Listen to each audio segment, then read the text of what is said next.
The burden of the visionary. There's a certain kind of suffering that doesn't leave scars on the skin, it leaves them on the soul. It's the pain of seeing too much, of walking through a world asleep while your eyes are wide open. Carl Jung knew that pain better than anyone. To the world, he was a psychiatrist, a thinker. But inside, he was a man haunted by visions, not hallucinations, but revelations. He once wrote, "People will do anything, no matter how absurd, to avoid facing their own soul." And that was the heart of his torment. Jung could see what others refused to. The cracks in the human psyche. The shadow behind civilization's mask. The divine and the demonic that lived in the same human heart. But to see deeply is to stand apart. To notice the truth when others are content with illusions. To hear the whisper of the unconscious when everyone else worships reason. And that, Jung realized, is dangerous. Because society doesn't reward those who see beyond its illusions. It fears them. It calls them mad, obsessive, heretical. It isolates them, not because they are wrong, but because they reveal too much. In 1913, Jung experienced what he later called a confrontation with the unconscious. He began to see visions, floods of blood covering Europe, apocalyptic dreams, archetypes coming alive in waking life. At that time, there was no war, no reason for such visions.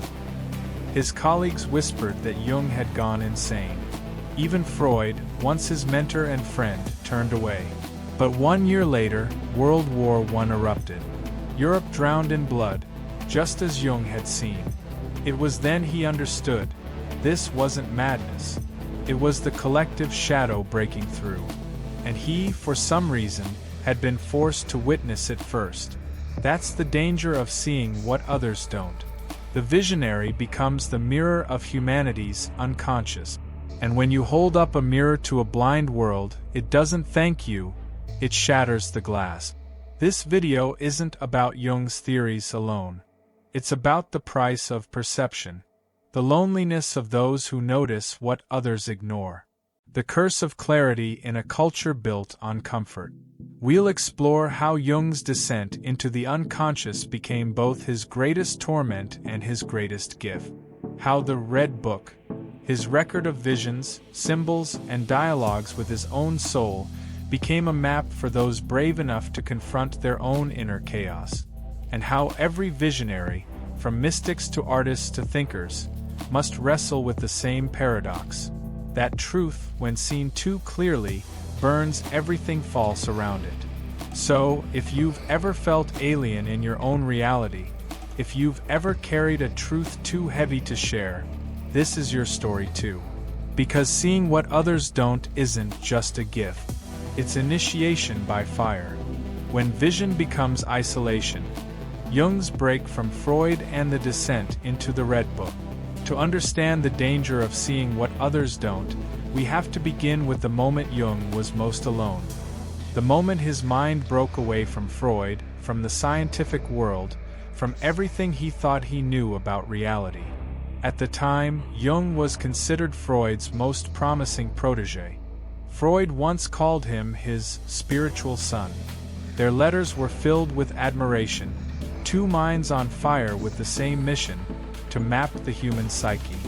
But underneath that intellectual bond, a quiet storm was brewing. Freud's world revolved around what could be explained, the measurable, the sexual, the rational. Jung's world was different. He felt the psyche wasn't just a product of biology, it was a universe of symbols, myths, and ancient patterns that connected every human being to something far older and deeper. For Freud, dreams were wish fulfillment. For Jung, dreams were messages, from the unconscious, from the archetypes, from the parts of the soul we had long forgotten. Freud warned him, "You are in danger of crossing into mysticism." But Jung couldn't help it. He had seen too much. He began to notice symbols repeating across cultures, from Egyptian tombs to Christian cathedrals, from alchemy to modern art. He realized that every myth humanity had ever told was, in some way, a reflection of our collective unconscious, the shared psychic inheritance of all humanity. To Freud, this was blasphemy against science. To Jung, it was revelation. And so came the break, sudden, painful, irreversible. Their correspondence ended in bitterness. Freud accused Jung of betrayal. Jung accused Freud of reductionism. And when the friendship ended, Jung's outer world fell apart. He began to question everything: his career, his belief, his sanity.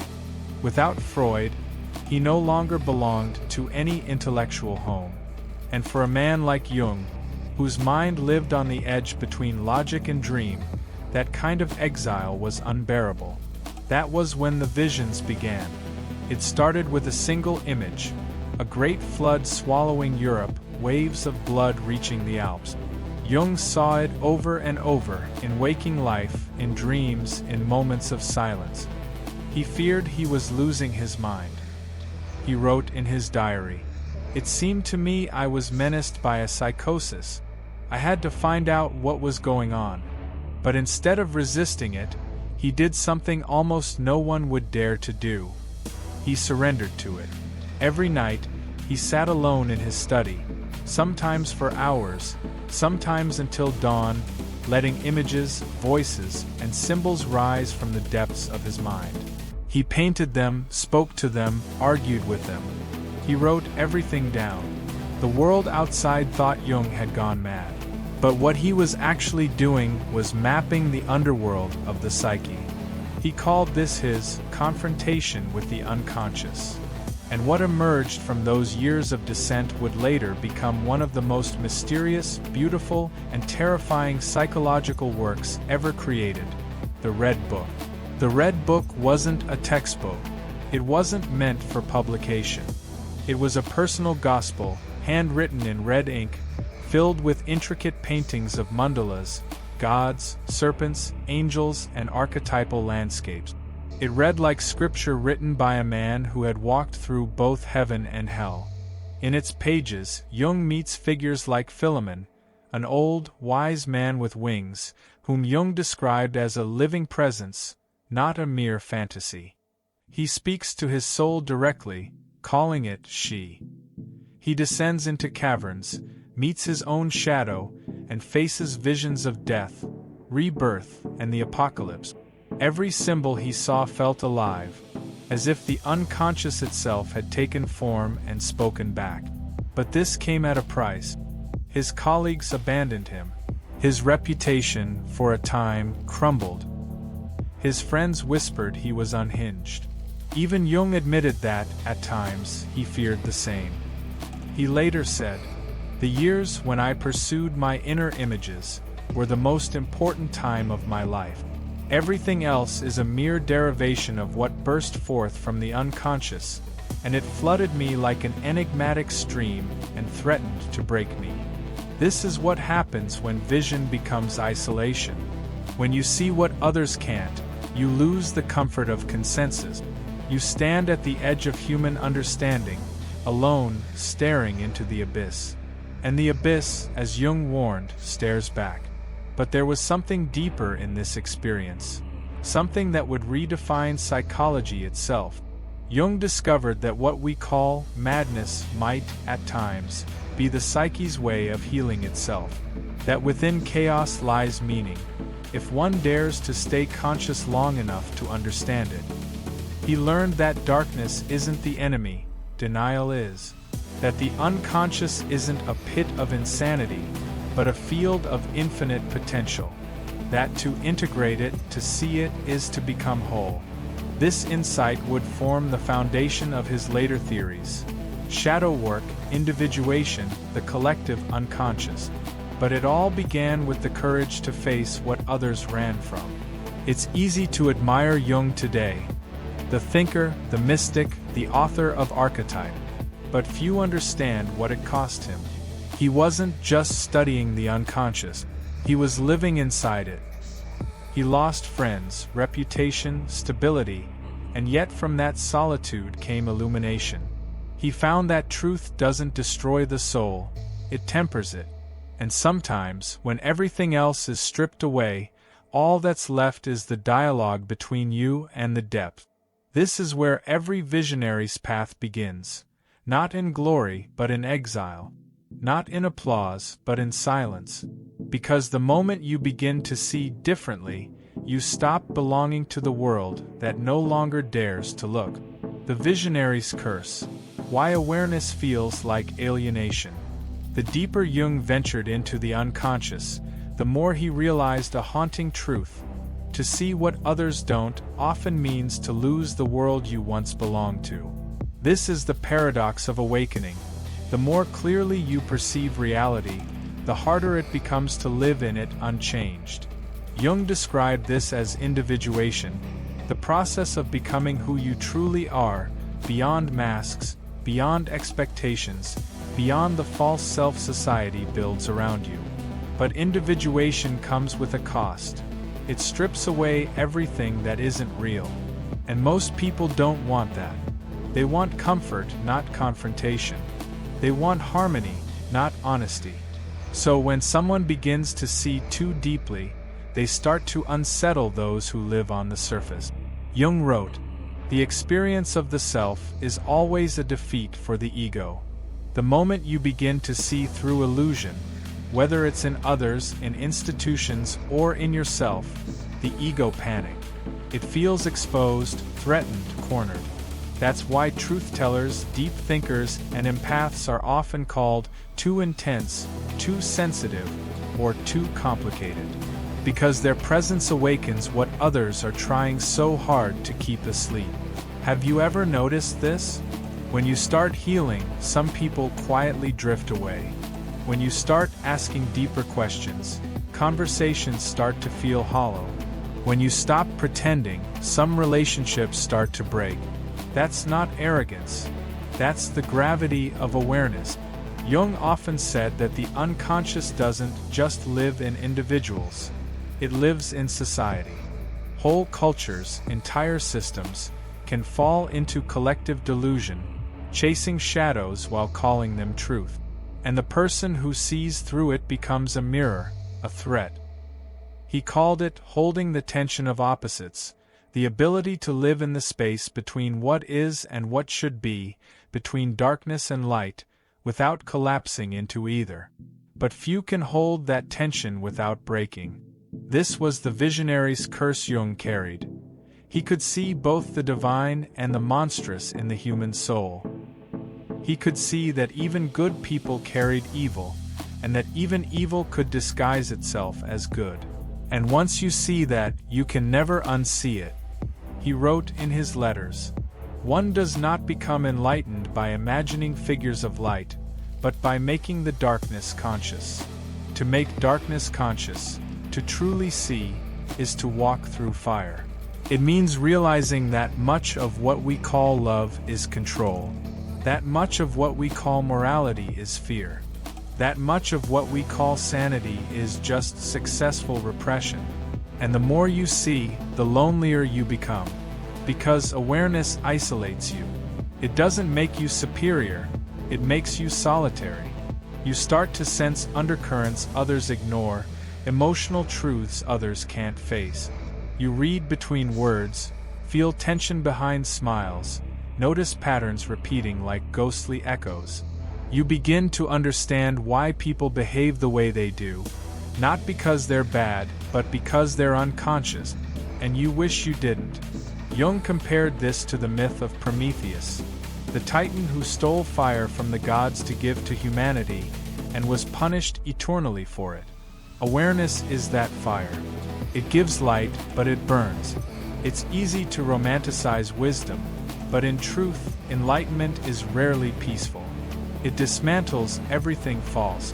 It doesn't elevate you above others. It makes you more compassionate, but also more weary. Because when you can see both the beauty and the horror of the human condition, you carry both in your heart. That's why many of Jung's patients describe their awakening not as bliss, but as disorientation, the loss of identity, of certainty, of belonging. It's what Jung called the night sea journey, the period where everything once solid dissolves into mystery. But here's the paradox again. That very disorientation is the path to becoming real. In one of his lectures, Jung said, "There is no coming to consciousness without pain. People will do anything, no matter how absurd, to avoid facing their own soul." And isn't that true even now? We drown in distractions, numb our emotions, hide behind noise, because silence might reveal what's really there. Yet silence is where truth waits. The danger of seeing what others don't is that you can never go back to who you were. You begin to live in two worlds, one visible, one invisible. You move through ordinary life, but your eyes are tuned to the symbolic. A conversation isn't just words, it's an exchange of unconscious energies. A dream isn't random, it's your psyche sending you a map. A conflict isn't just disagreement, it's the meeting of two shadows. That awareness changes everything. But here's where many fall. Instead of integrating this vision, they isolate from the world.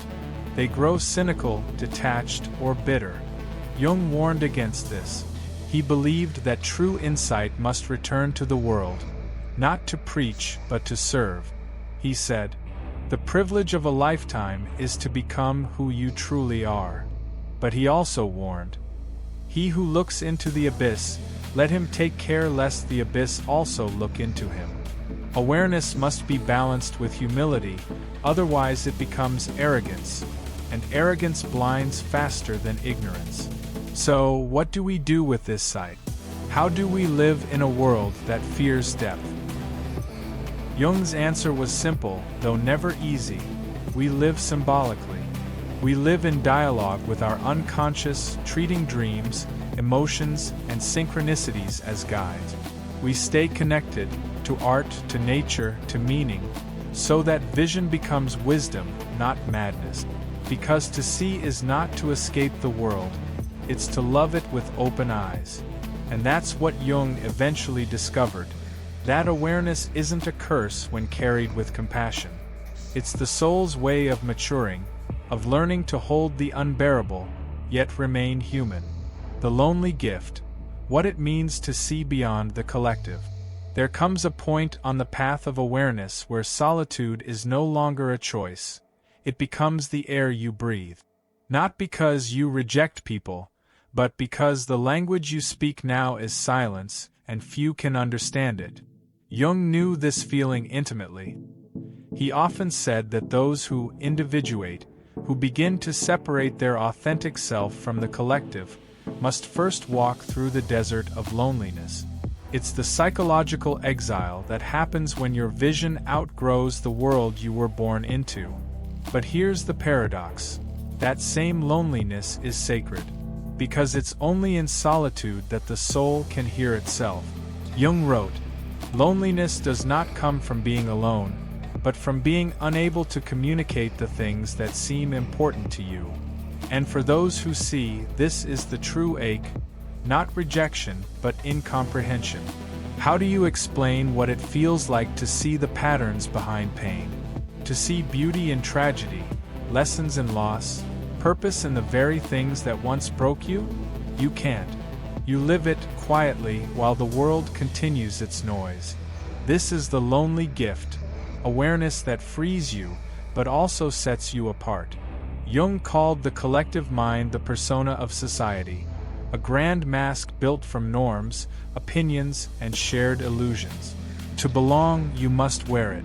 To see beyond it, you must remove it. And when you do, something remarkable happens. You realize how much of your life wasn't lived by you, but by conditioning, fear, and imitation. That realization is both liberating and devastating, because once the mask drops, you begin to see just how asleep the world can be. You watch people chase status while starving for meaning. You see them mistake validation for love, productivity for purpose, and comfort for peace. You see them worship technology yet fear introspection. And you can't unsee it. This is what Jung meant when he said, "People will do anything, no matter how absurd, to avoid facing their own soul. The danger of seeing what others don't is that you begin to see how few are truly alive. You see how the collective mind keeps people asleep, through repetition, distraction, conformity. But you also see something else, the beauty in it, because every now and then someone wakes up, and that single awakening sends ripples through the entire field of consciousness. That's what Jung believed, that the work of one individual soul could transform the collective. That inner transformation was not selfish, but sacred. He once said, "The salvation of the world consists in the salvation of the individual soul." It sounds grand, but what he meant was simple. When one person faces their shadow, they make the world a little less dark. When one person becomes conscious, they raise the consciousness of everyone they touch. And when one person learns to see, truly see, they remind the rest of us that blindness was never our destiny. This is why Jung urged people not to escape society, but to return to it, transformed. He knew that wisdom locked in solitude becomes decay. But wisdom shared through compassion becomes light. That's why he devoted his later life to helping others walk the same path. Not to spare them from pain, but to show them how pain could become meaning. He taught that each of us carries within us a divine pattern, what he called the self. It's not ego, it's not personality, it's the totality of who we are, conscious and unconscious, light and dark, human and divine. To become whole is not to erase our flaws, but to understand them as part of a greater design. He said, "I'd rather be whole than good, because goodness can be an act, but wholeness requires truth, and truth always costs something." If you're listening to this and you've ever felt different, too deep, or too aware, know this: you are not broken. You are being refined. You've seen through the veil. And though that vision may have exiled you from the comfort of ignorance, it has also initiated you into something far more real, the work of becoming. The work of carrying consciousness where there was once shadow, of meeting your wounds without judgment, of living in awareness even when it hurts, because that's how the world heals, one awakened heart at a time. You may feel alone in this journey, but you're not. Every mystic, every philosopher, every artist who ever changed humanity has walked this same invisible road. They too were called mad before they were called wise. They too saw what others couldn't, and bore the solitude that came with it. They too discovered that to see is to serve. This is what Jung ultimately found. The visionary's role is not to escape humanity, but to redeem it, through empathy, through understanding, through courage. He wrote, shortly before his death, "The world will ask you who you are. And if you do not know, the world will tell you. To see what others don't is to know who you are, before the world tells you. It's to anchor your being in something eternal. And once you've done that, you can stand in any storm and not lose yourself. That is the lonely gift, and the quiet power of awareness, the gift of the seer, turning vision into wisdom." When Jung finally emerged from the depths of his confrontation with the unconscious, he wasn't the same man. He had descended into chaos, and returned carrying light. He had entered madness, and found meaning, and that, in the end, is the true purpose of seeing what others don't. Not to escape the darkness, but to illuminate it. Jung realized that every human being has two lives, the one they live outwardly and the one they live inwardly. Most people confuse the two. They chase external order while their inner world burns in silence. But the seer, the one who dares to look within, learns that transformation never begins in the outer world. It begins in the depths of the psyche, in that quiet and trembling space where honesty can no longer be avoided. Jung wrote, "Who looks outside dreams, who looks inside awakens." An awakening isn't a single moment, it's a lifelong discipline. It means learning to hold both the light and the shadow, the known and the unknown, the beauty and the terror, without collapsing into either. The danger of seeing what others don't is that it can make you cynical, detached, superior, or numb. But the gift of seeing what others don't is that it can make you compassionate, because once you've faced your own darkness, you can no longer condemn the darkness in others. You understand that ignorance isn't evil, it's blindness. And you remember that once you were blind too. That realization is what turns vision into wisdom.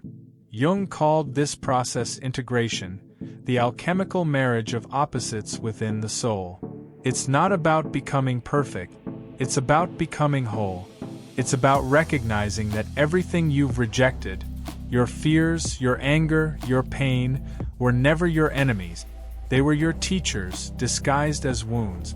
When you bring those disowned parts back into consciousness, something miraculous happens. The fragments of your being start to speak to one another. And what was once chaos becomes harmony. This is what Jung meant when he said, "The shadow, when it is realized, is the source of renewal." The shadow isn't there to destroy you, it's there to complete you. Once Jung integrated his own inner world, his outer life began to take form again. His theories evolved, his influence spread, but most importantly, his peace returned. Not the shallow peace of denial, but the quiet peace of understanding. He began to teach others how to find their own light through darkness.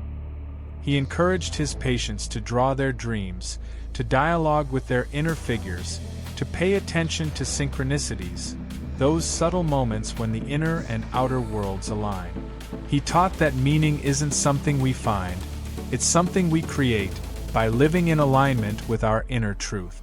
Jung's students often said that being around him felt like standing near a deep river, calm on the surface, but carrying immense depth beneath. He never preached, he listened, and when he spoke, his words carried the weight of someone who had been there, someone who had walked through madness and returned with map. He once said to a student who asked how to deal with despair, "There is no coming to consciousness without pain. The experience of life must strike us to the core." That's what people forget. The seer doesn't live above life, but deeper in it. They don't float above the storm, they learn to breathe within it, because they know that the storm, too, has its message. To see what others don't is to live at the intersection of suffering and meaning. It's to feel more deeply, think more clearly, and love more honestly, even when it hurts. It's to live as Jung lived, in dialogue with the soul. And that's what this path ultimately calls for: dialogue, not domination. We're not meant to conquer the unconscious. We're meant to collaborate with it. We're meant to listen, to dream, to interpret, to create, to build bridges between the seen and the unseen. Because when you live like that, life stops being random. Synchronicities begin to whisper. Dreams start to make sense. And you begin to feel, in your bones, that there's an intelligence behind existence far greater than reason alone. That's what Jung discovered. The soul doesn't speak in logic, it speaks in symbols. And those symbols, the recurring dream, the strange coincidence, the sudden intuition, are the psyche's way of guiding us toward wholeness. If you learn to listen, the world becomes alive again. Every encounter becomes a message. Every heartbreak becomes a teacher. Every silence becomes a mirror. That's the true reward of vision. Not power, but participation, to see life as a conversation between your consciousness and the universe itself. And maybe that's what Jung meant when he said, "The decisive question for man is he related to something infinite or not? Only if we know that the thing which truly matters is the infinite can we avoid fixing our interests upon futilities and upon all kinds of goals which are not of real importance." When you live with that awareness, everything changes. You stop chasing meaning and start creating it. You stop seeking approval and start embodying truth. You stop fearing the unknown, because you've learned it's where the soul grows.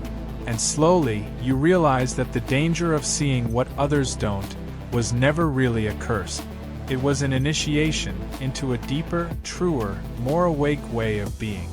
Because to see is to serve, to understand is to forgive, and to awaken is to love the world, not as it appears, but as it truly is. The light beyond the vision. Jung once said, "Until you make the unconscious conscious, it will direct your life and you will call it fate." And perhaps that is the deepest meaning of seeing what others don't. Not just perceiving the world more clearly, but finally seeing yourself. Because vision without integration becomes torment. You can see the patterns in others, the manipulation, the fear, the shadow, but until you turn that same sight inward, it becomes judgment instead of wisdom. And so Jung's greatest teaching wasn't about analyzing others. It was about facing the mirror of your own psyche. When you see what others don't, you stand at a crossroad. One path leads to bitterness, isolation, superiority, a quiet resentment that no one else gets it. The other leads to transformation, humility, understanding, compassion. The difference lies in how you carry what you see. Because true awareness is not just about vision, it's about integration. The world doesn't need more people who see darkness. It needs those who can walk through it with light still in their eyes. Jung warned that when someone awakens to their inner truth, the world will often respond with resistance. Society doesn't reward those who challenge illusion. You might be called difficult, distant, or too intense, but Jung would tell you, that's precisely when you must stay the course. Because transformation always begins with rejection. There is a loneliness that comes with seeing too clearly. When you recognize people's masks, their contradictions, their hidden suffering, it becomes harder to join in the easy laughter of those still asleep. You might start to withdraw, seeking silence over conversation, solitude over small talk. And yet, this withdrawal isn't weakness, it's a rite of passage. The visionary must first walk alone to strengthen the light within, before returning to illuminate others. Think of every prophet, poet, or thinker who carried that burden, from Jung himself to Nietzsche to Rumi. Each of them paid for their sight with solitude. But they also discovered something miraculous. When you descend deep enough into the unconscious, you don't find only your own darkness. You find the collective soul of humanity. You realize that everyone, no matter how blind or asleep, carries that same spark. Some have simply forgotten it, and that's when awareness becomes compassion. You no longer resent those who don't see, you understand them. You no longer need to be understood. You are at peace with knowing. That peace is what Jung called individuation, becoming whole, not perfect. You integrate your shadow, your light, your fear, your empathy, and you begin to live from your center, not your chaos. You no longer see the world as us versus them, awake versus asleep. You just see, fully, painfully, beautifully, and in that clarity you find freedom.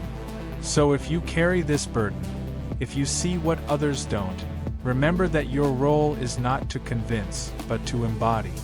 Not to argue, but to live as proof that awareness and love can coexist.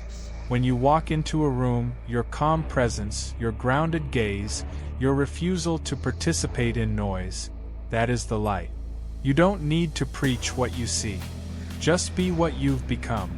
Because, as Jung said, the meeting of two personalities is like the contact of two chemical substances. If there is any reaction, both are transformed. You change the world not by shouting truths into the void, but by quietly transforming every person you touch, one soul at a time. So let this be your reminder. If your eyes see too much, if your heart feels too deeply, if your mind refuses to stay blind, you are not broken. You are evolving, and though the path is lonely, the destination is sacred, a life lived awake, aware, and anchored in something deeper than illusion. The danger of seeing what others don't is real. But so is the beauty of understanding what others never will. Because once you've seen the truth, not just in the world, but within yourself, you realize something miraculous. You were never meant to escape the darkness. You were meant to illuminate it.